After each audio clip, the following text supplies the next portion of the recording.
Hi, this is WOWBIZ Weekly. I'm Lynn Hinderaker, and welcome to WOWBIZTV.com. This is the video platform that serves the Omaha business community. Omaha's only local business news magazine podcast. And again, I'm the producer and host, Lynn Hinderaker. I've got a great show for you today. 3 unusual and special guests. If you hang in there with us on this video player, you're going to learn a lot in a relatively short period of time. These are very special people and they have something to share with you. My first guest today is very interesting. I'm going to begin by introducing this idea to you. And I'm going to ask you to think about it for just 2 seconds, and I'll bring her on the set right here on WOWBIZ Weekly. Which is more important? Let me ask this of you all. Strategy or talent? Is it about people, or is it really about strategy? You wouldn't believe the dialogues and the controversy that goes on about this particular question. We're going to talk to somebody today who would insist that it's all about the people and the talent that come before strategy. So please welcome my friend. She's a Vistage trusted advisor. She's an expert in HR, personnel, talent. I refer to her as my ad hoc chief talent officer. Please welcome my friend Doreen Blakely, everybody, right here. Hi, Doreen. I got to you. You did. Thank you. Thank you so much. I know you were saying, where's he going with this, right? But I got you here. It sounded good. That's right. And we're set up right now, right? Yeah. You've been in the HR industry how long? 20 years, something like that? 15. 15, okay. So you strike me very interesting because you're very precise about categorizing people and understanding their background and the details that go into their resumes and so on and so forth, right? So let me ask you this now. Which is more important, talent or strategy? When a company sits down and says, hey, we're going to get it together for 2013, we got some people issues over here, we got some strategic considerations over here, what should we work on first? What are you going to say? It's all about talent because talent makes strategy happen. Is that right? I would argue that point, by the way, but we're not going to get into that right now. Tell me, what's happening in the world of talent? It's a very pivotal time, kind of a tipping point, really, in our economy. And are people changing and so forth? What they're looking for? Are they leaving their jobs?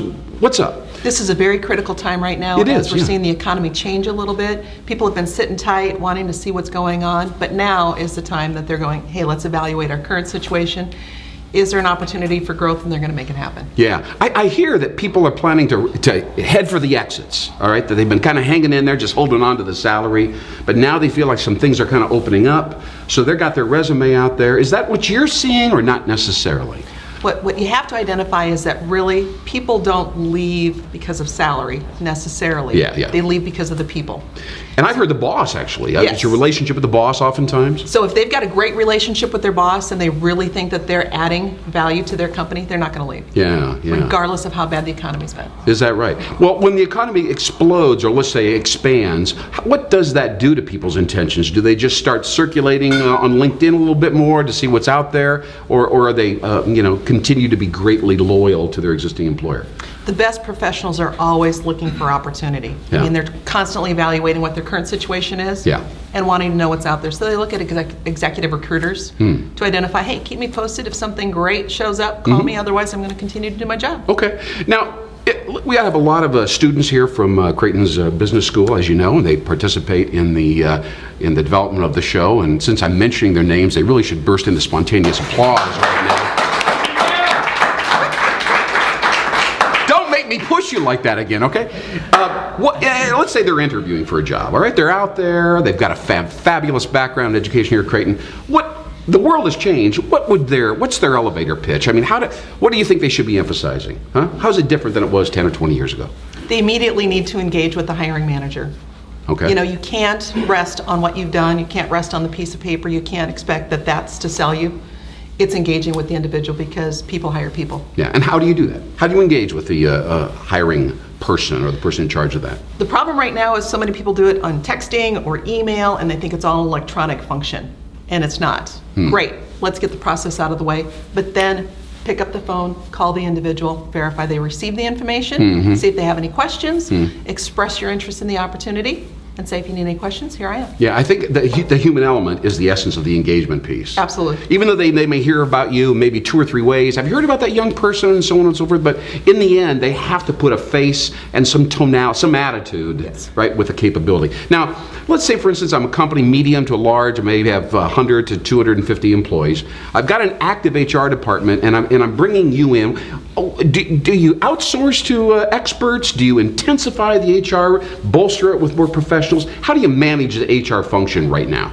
Right now, I'm more engaged in the passive candidates where HR assesses the active candidates. Okay. They put an ad out, people respond that are active. They're like, okay, that's a piece of the market. Now, Doreen, tell me about the piece that's not going to be responding to that position so I can compare apples to apples. And how do you find these so-called passive candidates that aren't really even looking at the... give me the inside scoop now. You've been doing it for a while. We have WOWBIZ Inside Scoop videos on the rest of this platform, so give me the inside scoop. How do you find these people? Hang out at tapings of WOWBIZ Weekly? Is that where you're getting your tips? Yeah, here's my cards. All right. My cards. Got to get them while they're young. Yeah, that's right. Because I'm going to be here for the long haul. Coach them up, 5 baby. years, Coach them up. That's right. No, but seriously, how do you find these people? And what do you say?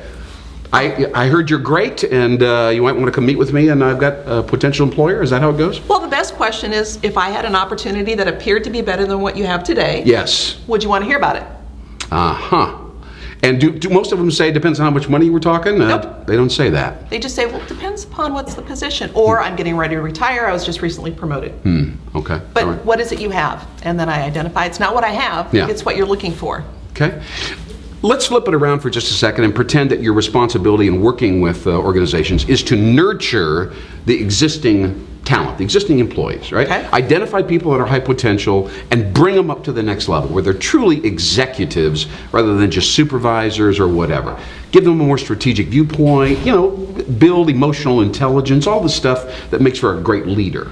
How do you go about doing that? And is that a good idea to do that kind of thing? Is that a good gig? It is a good gig. Yeah. Because everybody wants to advance in their career. They all want somebody there coaching them, mentoring them. I mean, everybody at the end of the day wants to do well. Yeah. Do people know what they need to do? Do they know what the missing piece is? I'd like to be a VP in 3 years. I just got to do better at. Do they know that, or do they not know that? They don't know They that. don't know that. And sometimes their boss doesn't know that. Yeah. We don't know what we don't know. That's right. So often. Well, Doreen Blakely, thank you so much for coming in. I always feel enlightened when I'm talking about talent and people. Later on in the show, we're going to talk about strategy, so hang around. All right. Doreen Blakely, everybody, right here. Chief Talent Officer. Thank you. We'll be right back. WOWBIZ Weekly will be right back. Thanks very much.